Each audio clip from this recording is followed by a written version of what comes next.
사도행전 22장 30절부터 23장 전체 함께 같이 봉독하겠습니다. 이튿날 천부장은 유대인들이 무슨 일로 그를 고발하는지 진상을 알고자 하여 그 결박을 풀고 명하여 제사장들과 온 공회를 모으고 바울을 데리고 내려가서 그들 앞에 세우니라.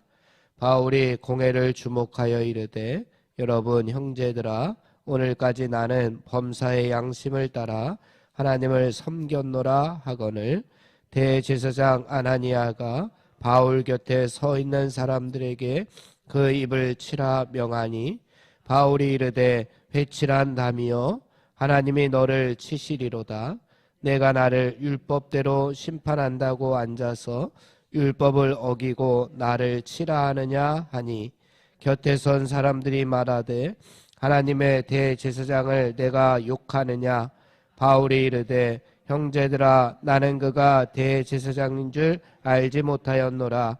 기록하였으되 너의 백성의 관리를 비방하지 말라 하였느니라 하더라. 바울이 그중 일부는 사두개인이요 다른 일부는 바리새인인 줄 알고 공회에서 외쳐 이르되, 여러분 형제들아, 나는 바리새인이요 또 바리새인의 아들이라. 죽은 자의 소망 곧 부활로 말미암아 내가 신문을 받노라. 그 말을 한즉 바리새인과 사두개인 사이에 다툼이 생겨 무리가 나누어지니, 이는 사두개인은 부활도 없고 천사도 없고 영도 없다 하고 바리새인은 다 있다 함이라. 크게 떠들세 바리새인 편에서 몇 서기관이 일어나 다투어 이르되, 우리가 이 사람을 보니 악한 것이 없도다. 혹 여기나 혹 천사가 그에게 말하였으면 어찌 하겠느냐 하여 큰 문쟁이 생기니, 천부장은 바울이 그들에게 찢겨질까 하여 군인을 명하여 내려가 무리 가운데서 빼앗아 가지고 영내로 들어가라 하니라. 그날 밤에 주께서 바울 곁에 서서 이르시되, 담대하라. 내가 예루살렘에서 나의 일을 증언한 것 같이 로마에서도 증언하여야 하리라 하시니라. 당을 지어 맹세하되 바울을 죽이기 전에는 먹지도 아니하고 마시지도 아니하겠다 하고, 이같이 동맹한 자가 40여 명이더라. 대제사장들과 장로들에게 가서 말하되, 우리가 바울을 죽이기 전에는 아무것도 먹지 않기로 굳게 맹세하였으니, 이제 너희는 그의 사실을 더 자세히 물어보려는 척하면서 공회와 함께 천부장에게 청하여 바울을 너희에게로 내려오게 하라. 우리는 그가 가까이 오기 전에 죽이기로 준비하였노라 하더니, 바울의 생질이 그들이 매복하여 있다함을 듣고 와서 영내에 들어가 바울에게 알린지라. 바울이 한 백부장을 청하여 이르되, 이 청년을 천부장에게로 인도하라. 그에게 무슨 할 말이 있다 하니, 천부장에게로 데리고 가서 이르되, 죄수 바울이 나를 불러 이 청년이 당신께 할 말이 있다 하여 데리고 가기를 청하더이다 하매, 천부장이 그의 손을 잡고 물러가서 조용히 묻되, 내게 할 말이 무엇이냐? 대답하되 유대인들이 공모하기를 그들이 바울에 대하여 더 자세한 것을 묻기 위함이라 하고, 내일 그를 데리고 공회로 내려오기를 당신께 청하자 하였으니, 당신은 그들의 청함을 따르지 마옵소서.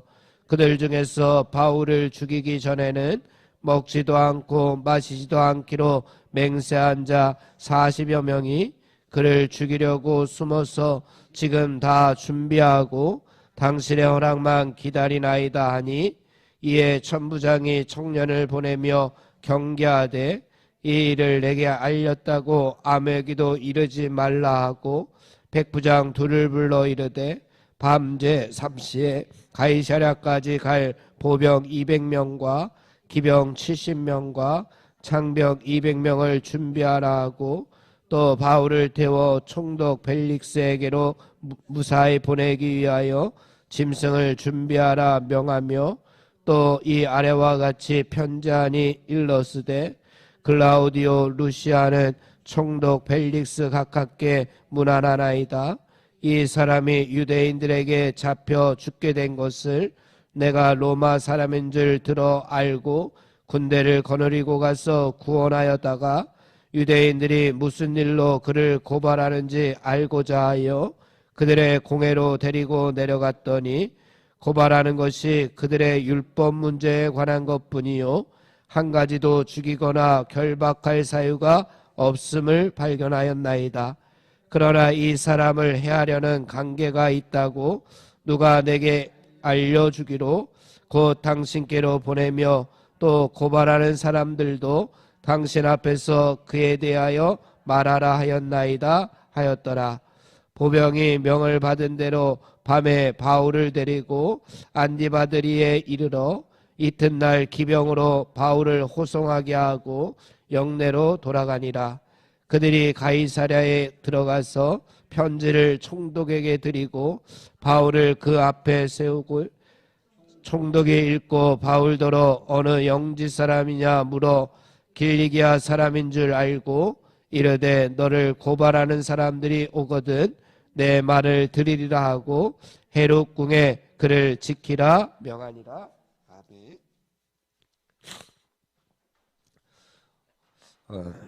오늘 말씀은 아직 바울이 미결수 신분으로 로마로 가게 된 배경이 무엇인가에 대해서 설명을 해줍니다.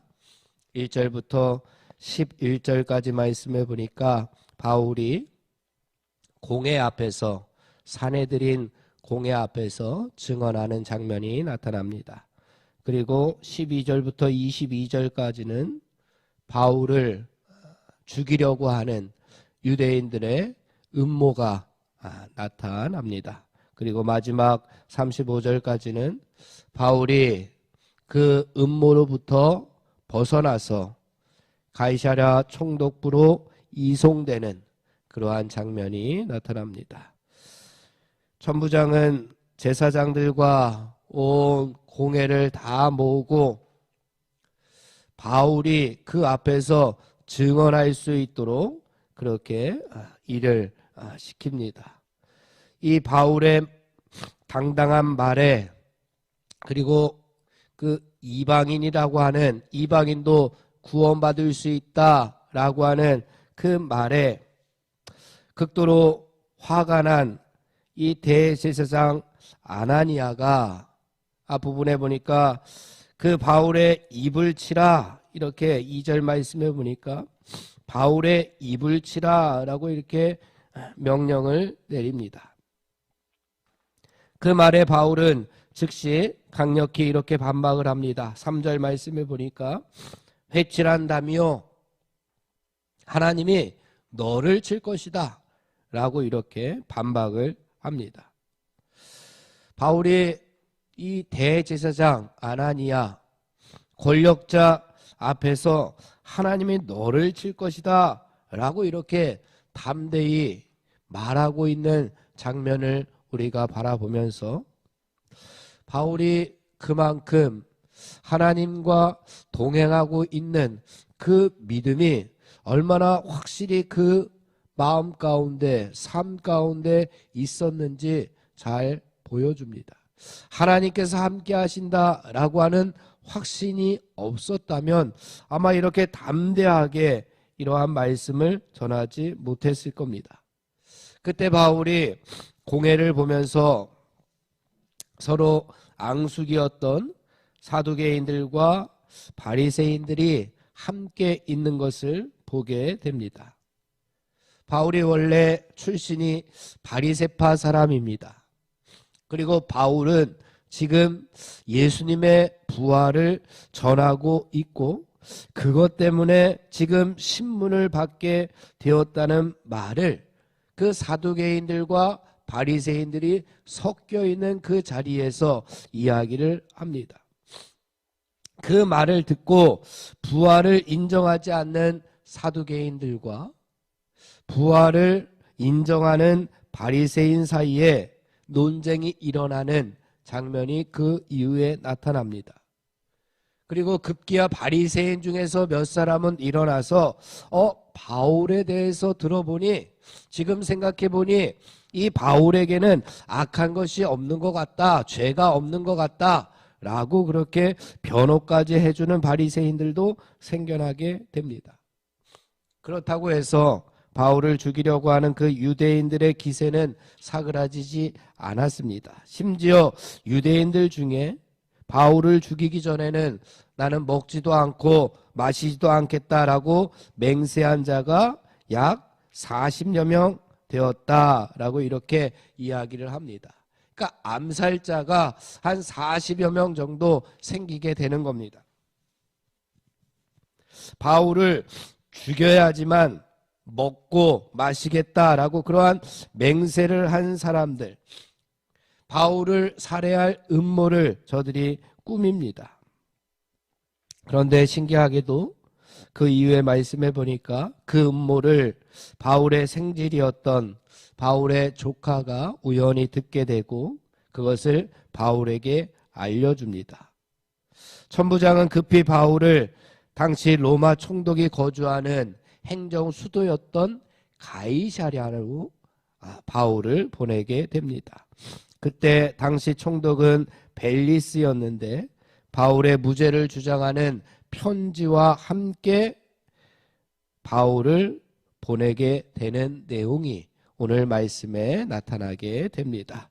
특별히 오늘 말씀에서 우리는 두 가지 정도를 살펴보려고 합니다. 먼저는 바울이 대제사장 아나니아를 책망하는 장면에서 3절 말씀을 우리 함께 봉독해 보겠습니다. 3절입니다. 다 같이 시작.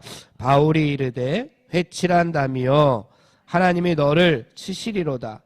내가 나를 율법대로 심판한다고 앉아서 율법을 어기고 나를 치라 하느냐 하니. 여기 보니까 회칠한 담이다 라고 이렇게 표현하고 있습니다. 대제사장 아나니아를 회칠한 담으로 표현하고 있습니다. 이 이야기는 바울이 한 이야기인데 예수님께서도 우리가 잘 알듯이 이런 비슷한 표현을 한 적이 있습니다. 외식하는 서기관들과 바리새인들을 향해서 예수님께서도 이 회칠한 무덤이요 라고 이렇게 이야기하셨던 적이 있습니다. 회칠한 무덤과 같다. 바울은 회칠한 담과 같다. 이렇게 표현을 합니다. 둘 다 같은 표현입니다. 회칠한 담은 금방 무너질 것 같은 담임에도 불구하고 회를 칠해서 혹시 무너지지 않을 것처럼 이렇게 숨기는 모습이고, 회칠한 무덤도 마찬가지입니다. 무덤인데 무덤에 회를 칠해서 조금 더 아름답게 치장해서 그 안에서 시체 썩은 악취를 좀 가려보겠다라고 하는 겁니다. 그러나 그 악취가 사라지겠습니까? 그렇지 않습니다. 아무리 겉모양을 아름답게 꾸며도 무너지게 되고 악취가 나기 마련입니다. 그래서 회를 칠해도 무너지게 되고 악취가 나게끔 되는 겁니다. 우리는 이 말씀을 묵상하면서 혹시 나를 향한 하나님의 음성은 아닌지 생각해 봐야 합니다. 나도 그동안 겉과 속이 다른 그런 사람은 아니었는지, 겉은 회를 칠해서 번지르르하고 심령은 썩은 냄새로 금방 무너질 것 같은 그러한 모습으로 살고 있지는 않은지 이 말씀을 묵상하면서 다시 한번 내 믿음의 모습, 내 사랑의 모습, 내 경건의 모습들 한번 되짚어보는 시간이 되었으면 좋겠습니다. 그래서 회칠한 담이나 회칠한 무덤과 같은 것이 아니라 하나님께서 원하시는 거룩하고 아름다운 하나님의 형상으로 살아가는 우리 모두가 되기를 간절히 바랍니다. 두 번째는 고난의 밤에 주님께서 바울을 찾아오신 11절의 말씀인데 우리 11절의 말씀을 함께 봉독해 보겠습니다. 11절입니다. 시작. 그날 밤에 주께서 바울 곁에 서서 이르시되 담대하라. 내가 예루살렘에서 나의 일을 증언한 것 같이 로마에서도 증언하여야 하리라 하시니라. 아멘. 그날 밤에 주님께서 바울을 찾아오셨습니다. 그날 밤이 언제냐? 그날 밤은 바울이 유대인들에게 붙들려서 두들겨 맞다가 로마의 천부장으로 인해서 겨우 목숨만 건지게 되었던 그날 밤입니다. 유대인들에게 의해서 찢김을 당할 위기에 처했던 그 어려운 순간, 그 밤입니다. 그리고 40여 명의 암살단이 바울을 죽이기 위해서 음모를 꾸미던 바울에게 있어서는 어떻게 보면 끔찍한 그날 밤입니다. 바울에게 있어서는 그날 밤은 아마 외롭고 힘들고 너무나도 지쳐서 두려움이 엄습하는 그날 밤, 위기의 밤이었을 겁니다. 포기와 좌절로 주저앉을 수 있는 그러한 밤, 그 밤에 누가 찾아오셨냐? 주님께서 바울을 찾아오셨다라고 하는 사실입니다. 그리고 그 어려움 가운데 눈물 흘리고 있는 바울에게 찾아와서 담대하라 격려와 위로의 말씀을 전해 주시고 있습니다. 우리들도 바울처럼 그날 밤을 항상 경험합니다. 세상의 다양한 경로를 통해서 우리들도 고난의 밤이 항상 찾아올 수가 있는데 그때 우리는 바로 이러한 고난의 밤에 주님께서 바울을 찾아가셨듯이 우리 한 사람 한 사람을 찾아오셔서 곁에 서셔서 담대하라 라고 우리들도 위로하시고 격려해 주신다라고 하는 사실을 이 말씀에서 우리들도 바라보게 됩니다. 이러한 믿음으로 오늘도 주님과 동행함으로 매 순간 믿음으로 세상을 이기시는 믿음의 용사들이 다 되시기를 주님의 이름으로 축원을 드립니다. 기도하겠습니다. 하나님 아버지, 우리의 믿음의 상태가 어떠한지 다시 한번 되짚어 보았습니다.